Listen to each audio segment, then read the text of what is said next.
Ben İsmet Veziroğlu, Outflyer firmasında küresel iş danışmanlığı yapıyorum.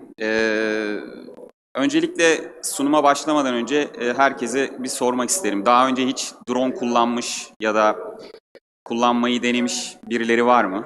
Saha denetimleri için şu an çok yoğun olarak yani kullanılan bir teknoloji olduğunu söyleyebilirim. Benim ilk deneyimim aslında 10 yıl önce hobi amaçlı bir drone alan arkadaşımın drone'unu parçalayarak başlamıştı. Hani kaldırmayı başardım ama belli bir mesafe gittikten sonra dallara, ağaçlara çarparak kötü bir deneyim yaşamıştık. Neyse ki arkadaşım bana o şeyden sonra gönül koymadı. Şimdi yapay zeka tabanlı yazılımla İHA dediğimiz aslında burada Türkçeleştirmeye çalıştık. Biraz terminolojiler de karıştı. E, drone diyebilirim bazen sunum aşamasında. Genel tabiri olduğu için. Saha denetimleri. Burada solar enerji üzerine, sahadaki paneller üzerine bir denetimden bahsediyoruz. Enerjinin ne kadar verimli olduğu, ne kadar verimli üretildiğini aslında takip amaçlı burada yapılan bir denetim söz konusu. Biz kimiz? Outflyer olarak yaptığımız aslında sektörde dediğim gibi güneş enerjisi sektörü odaklı, drone ve yapay zeka tabanlı. Bunu da açacağım ilerleyen bölümlerde. Amacımız süreci, denetim sürecini hızlandırmak, standartize etmek ve aldığımız sonuçların kabul edilebilir standartlar çerçevesinde işlenebilir olması, operasyonel ve yazılım hepsi tek çatı altında. Burada bir videomuz var, çok kısa. Video sessiz olduğu için bir yandan konuşmaya devam edeceğim. Aslında şu an çok yoğun olarak Avrupa'nın çeşitli ülkelerinde yazılımı sunuyoruz. Temelde yaptığımız drone içerisine yani manuel olarak kullanılan dronlar içerisine kendi yazılımımızı atıp pilotun manuel yaptığı uçuşu araziyi takip eden ya da termal kamerayla ölçümler sonucunda çıktıları analiz eden ekibi yani arka tarafa tek bir kişiyi 10 kişilik bir ekip belki 20 kişilik bir ekip yapmak. Yani normalde prosesin daha eski teknolojisinde onları da göstereceğiz. Hani elle termal kamerayla gezmek, panel panel gezmek dışında drone'la tek bir pilotun kendi yeteneği, kabiliyetiyle gezmesi yani bir sürüş uçağı hem pilotun sürdüğünü, indikten sonraki tüm saha operasyonlarını kuleyle iletişimi yürüttüğünü, gideceği rotasyonu kendisinin belirlediğini, tüm paketi bir kişinin yaptığını düşünün.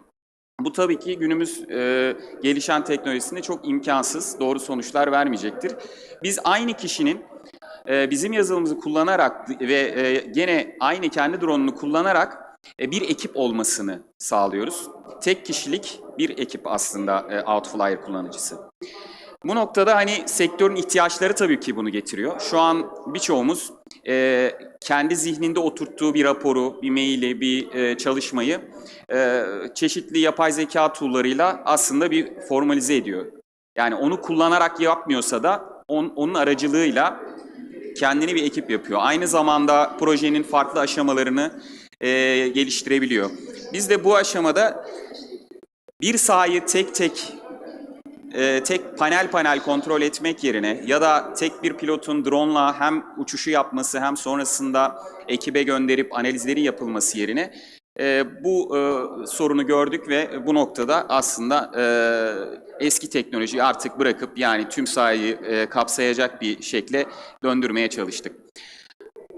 Tabii ki dronlarımızda termal kamera özelliği arıyoruz. Özellikle şu an çok yoğun ve kalitesinden emin olduğumuz DJI'ın 4T modeli gerçekten şu an HD tarafta, HD kalitede sonuçlar doğurabiliyor. 16X diye en son bunun lansmanını yaptık. Mevcut standart rakip analizlerine baktığımız zaman HD kalitede bir çıktı verebiliyoruz. Şu an için drone teknolojisinde sonu T ile biten herhangi bir teknolojiye aslında adapte olabiliyoruz. Burada RGB kameralar yanında termal kamera olması şart. Saha denetimleri şöyle oluyor aslında. Daha A'dan Z'ye gidecek olursak, siz bilgisayarınızı açıyorsunuz, Cloud-based web sitesine giriyorsunuz, appoutflyer.com ya da işte bunu bir Google Maps gibi de düşünebilirsiniz. Orada yaptığınız platform içerisinde sahada hangi köşeleri seçip ya da uçmayacağı elektrik nakil hattının olduğu, yani siz dışarıdan bakan, yani araziye bakan bir kişi olarak ön kontrolleri ve alanları belirliyorsunuz. Bu çok basit bir işlem. 4-5 basamaklı bir işlem. Yani panellerin biliyorsanız eğimleri, açıları, yükseklikleri, bu tip detaylar girilebilir. Ama önemli değil. Bilemediğiniz noktalarda son konfirmasyon, yani bizim ekibin onayladığı aşamada zaten biz o kontrolleri yapıyoruz. Bu çok basit arayüzle kullandıktan sonra denetime başla demeniz yeterli ve drone'unuzun kumandasını aslında yazılımı atıyorsunuz. Yazılım başladı, yani kendi hesabınızda yazılımı attıktan sonra sahaya gidip drone'u artık uçurdum, eğimi doğru yakaladım mı, nereleri kaçırdım ya da işte bir yere çarpacak mı gibi bir soru işareti olmuyor. Drone kendi havalanıyor. Tüm yazılımla birlikte uçuş planı oluşmuş oluyor. Drone işlemini yaptıktan sonra geri geliyor ve aynı bulunduğu noktaya konup sizin alıp ofise geri dönmenizi bekliyor. Bu çok büyük sahalarda düşündüğünüz zaman, şimdi hani referans isimleri de verebilirim ama bunları hani maille de sizlere iletebilirim. Çok büyük sahalarda, gigawatt boyutunda, Türkiye'deki sahalarda bunu çok aylar süren denetimleri haftalar, hatta günlere indirebildik. Bu süre açısından tabii ki bir avantaj ama analizlerin sadece süreyle alakası da yok. Tabii ki bir arka tarafta analiz ekipleri var ve analiz ekiplerinin de belli kabiliyetleri, tecrübeleri var. Eğer Outflyer gibi yapay zeka tabanlı bir aplikasyon kullanıyorsanız, burada makine öğrenmesi, çeşitli coğrafyalardaki kırımlar, bugün Japonya'da, Şili'de, Avrupa'nın çeşitli ülkelerinde hala biz bu denetimleri yapmaya devam ediyoruz ve bu denetimlerden de öğreniyoruz.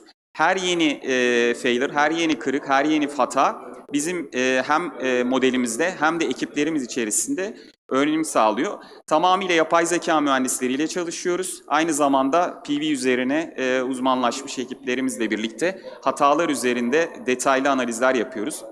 Ne gibi hatalardan bahsediyorum? Burada daha çok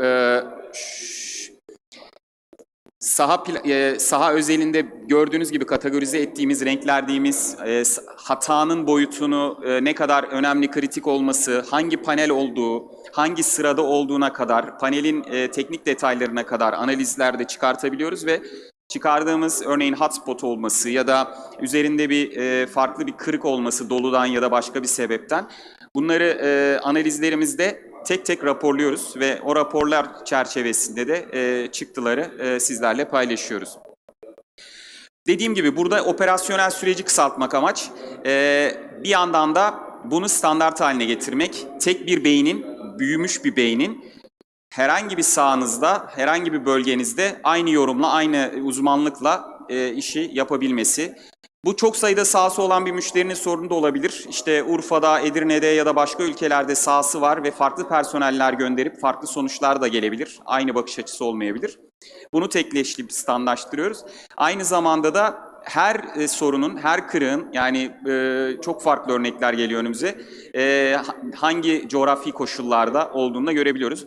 Bu aralarda çok sık duyduğumuz şeylerden biri de tabii ki paneller üzerinde kirlenme ya da farklı efektler. Bunlar da çok detaylı bir şekilde analiz edilebiliyor.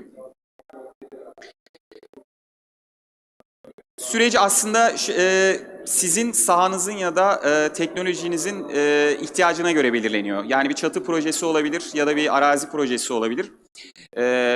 Burada ihtiyaç, dediğim gibi, kapasite büyükse hızlandırma belki sizin ihtiyacınız olabilir. Kapasite küçükse de ya da bir organize sanayi tepesindeki bir panelse de burada iş sağlığından endişe ediyor olabilirsiniz. Panellerin arasına girmekte zorlanıyor olabilirsiniz. Başka farklı sebepler olabilir.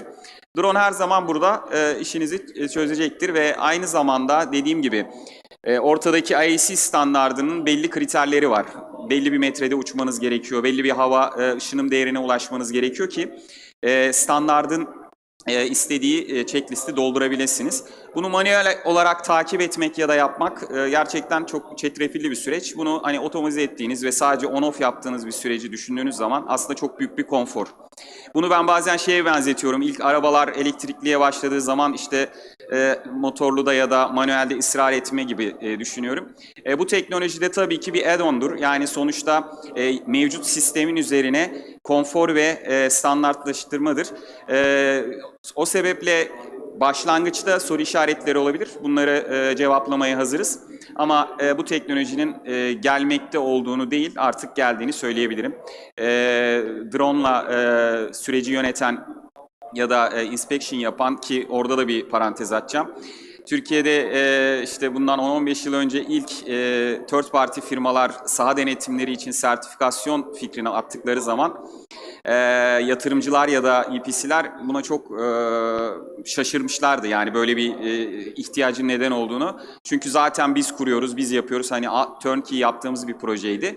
Şimdi hemen hemen herkesin lisanslı ya da lisanssız bir denetimden geçtiğini görebiliyoruz. Aynı şekilde sahalarınızın da mevcut performansını takip etmek, hele ki şu an kurulu gücün performansının daha çok önemli olduğu, yenisinin kurulmasındansa yaşlanmayla birlikte.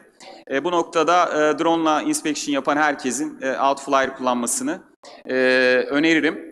Ekibimizin tamamı Fransa'da ama tabii satış ekipleri ve teknik tarafta sunum yapan benim gibi kişiler farklı coğrafyalarda, işte geçen hafta Japonya'daydık, bugün buradayız, önümüzdeki hafta başka bir ülkede.